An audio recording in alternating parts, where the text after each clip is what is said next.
सुप्रभात क्लास 8। आज हम लोग पाठ 15 बड़े घर की बेटी इस पाठ को पढ़ेंगे। पिछले क्लास में पाठ 14 समाप्त हुआ था।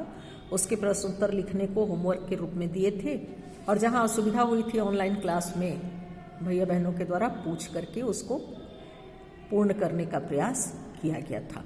आज हम लोग पाठ 15 में पढ़ेंगे बड़े घर की बेटी। जो पाठ है वो प्रेमचंद की कहानी है और ये कहानी जो है वो उन्होंने इस रूप में लिखी है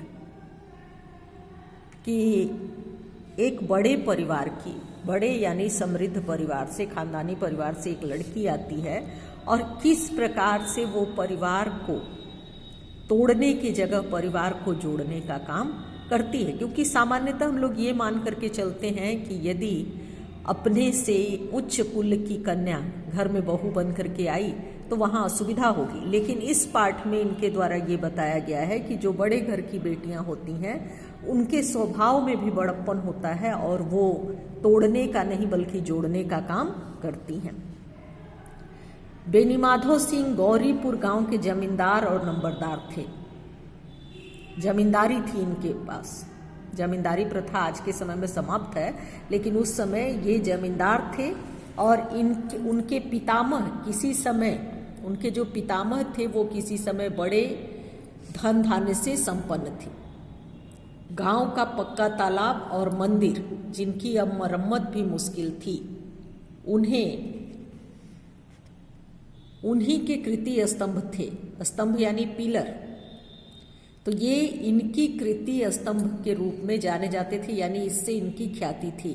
बेनीमाधव सिंह अपनी आधी से अधिक संपत्ति वकीलों की भेंट कर चुके थे, यानी केस मुकदमा लड़ने में। देखिए ऐसे भी सामान्यतः कहा जाता है कि केस मुकदमा और डॉक्टर, यानी जहाँ पे डॉक्टर का खर्च हो गया और मुकदमे का खर्च हो गया उस घर में बरकत नहीं हो पाती। तो यहाँ पर आधी से अधिक जो संपत्ति थी वो वकीलों को भेंट कर चुके थे। उनकी वर्तमान आय 1000 रुपये वार्षिक से अधिक न थी, यानी जो वर्तमान में उनकी आमदनी थी वो 1000 रुपये वार्षिक थी। ठाकुर साहब के 2 बेटे थे। ये प्रश्न होगा कि ठाकुर साहब के कितने बेटे थे, तो ठाकुर साहब के 2 बेटे थे।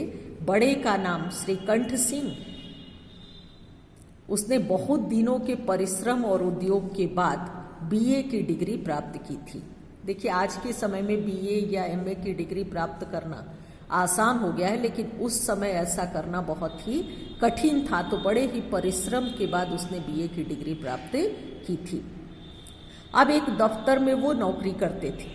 देखिए यहाँ पे नौकरी करने के लिए नौकर शब्द का प्रयोग है। चाहे आप बड़ी नौकरी करें या छोटी नौकरी करें, होते आप नौकर ही हैं। तो यहाँ पर दिया हुआ है कि एक दफ्तर में, एक ऑफिस में उनकी नौकरी थी और वहाँ पर वो काम कर रहे थे। ये बड़े लड़के की बात है। बड़े का नाम श्रीकंठ सिंह था और छोटा लड़का लाल बिहारी सिंह दोहरे बदन का सजीला जवान था। भरा हुआ मुखड़ा, चौड़ी छाती, भैंस का 2 सेर ताजा दूध वह सवेरे उठकर पी जाता था। भैंस का जो 2 सेर दूध था उसको वो सवेरे उठ करके पी जाता था। श्रीकंठ सिंह की दशा बिल्कुल विपरीत थी, यानी एक भाई बहुत ही सजीले शरीर का नौजवान था और दूसरा भाई जो थे, बड़े भाई श्रीकंठ सिंह, उनकी दशा बिल्कुल विपरीत थी। इन नेत्र प्रिय गुणों को उन्होंने बीए इन्हीं 2 अक्षरों पर न्यौछावर कर दिया था। यानी शरीर जो है वो, बाह्य सौंदर्य जो है वो नेत्र को हमेशा प्रिय होता है। देखिए आंखें हमेशा सुंदर चीजें ही देखना चाहती हैं, ये एक स्वाभाविक सी बात है। कोई भी व्यक्ति जो होता है वो सुंदर चीज देखना चाहता है, उसकी आंखें जो हैं वो सुंदर चीज देखनी चाहती हैं। तो यहाँ पर इन्होंने इन नेत्र प्रिय गुणों को बीए की डिग्री यानी बीए के 2 अक्षरों पर न्यौछावर कर दिया था। इन 2 अक्षरों ने उनके शरीर को निर्बल और चेहरे को कांतिहीन बना दिया था, यानी चेहरे में कोई तेज नहीं था। कांति का अर्थ होता है तेज, तो कांतिहीन हो गया था चेहरा, यानी चेहरे पर कोई भी तेज नहीं था। श्रीकंठ, देखिएगा ऐसे भी जो विद्यार्थी पढ़ने में बहुत होशियार होते हैं वो अपने शरीर पर उतना ध्यान नहीं दे पाते। तो ऐसे ही इनके साथ भी था। श्रीकंठ इस अंग्रेजी डिग्री के अधिपति होने पर भी पाश्चात्य सामाजिक प्रथाओं के विशेष प्रेमी नहीं थे।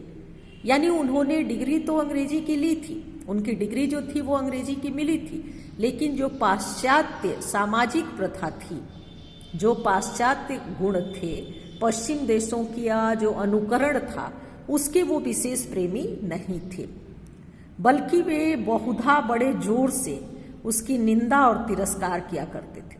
यानी जो पाश्चात्य संस्कृति है, अंग्रेजी को उन्होंने एक विषय के रूप में पढ़ा जरूर था, लेकिन पाश्चात्य संस्कृति की वो निंदा किया करते थे। दशहरे के दिनों में वे बड़े उत्साह से रामलीला में सम्मिलित होते और स्वयं किसी न किसी पात्र का अभिनय करते थे। यानी दशहरे के दिन में जब रामलीला होता था तो वो स्वयं उसमें भाग लेते थे और किसी न किसी पात्र के रूप में उसमें अभिनय करते थे।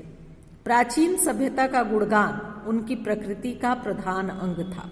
यानी वो इसीलिए भाग लेते थे या जब भी बात करते थे तो जो प्राचीन सभ्यता थी उसी का गुणगान करना उनका प्रधान कार्य था। सम्मिलित कुटुंब के तो वे एकमात्र उपासक थे। यानी उनके अनुसार ऐसा माना जाता था कि जो सामाजिक ताना बाना है उसमें सम्मिलित रूप से रहना, यानी जिसको हम लोग आज भी कहते हैं कि पूरी तरह से पूरे परिवार को लेकर के चलना, एक साथ चलना, ज्वाइंट परिवार जिसको कहा जाता है, संयुक्त परिवार, उस परिवार की वो प्रशंसा करते थे। यानी एकमात्र उपासक थे। कहते थे कि आजकल की स्त्रियों को कुटुंब में मिलजुल कर रहने की जो अरुचि होती है उसे वह जाति और देश दोनों के लिए हानिकारक समझते थे। यानी वो मानते थे कि आजकल की जो स्त्रियां हैं वो ये मानती हैं कि कुटुंब के साथ रहना हानिकारक है या नहीं रहना चाहती, तो वो मानते थे कि ऐसा करना जाति और देश दोनों के लिए हानिकारक है। यही कारण था कि गांव की ललनाएं उनकी निंदक थीं। यानी वैसी महिलाएं जिनके विषय में वो निंदा करते थे कि नहीं परिवार के साथ रहना चाहिए, वो महिलाएं उनकी आलोचक थी। कोई कोई तो उन्हें अपना शत्रु समझने में भी संकोच नहीं करती, कोई कोई महिला उन्हें अपना शत्रु भी मान लेती थी।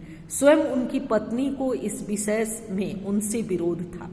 यानी उनकी पत्नी को भी उनसे विरोध था, इसलिए नहीं कि उसने अपने सास ससुर देवर या जेठ से घृणा थी, बल्कि उसका विचार था कि यदि बहुत कुछ सहने पर भी परिवार के साथ निर्वाह न हो सके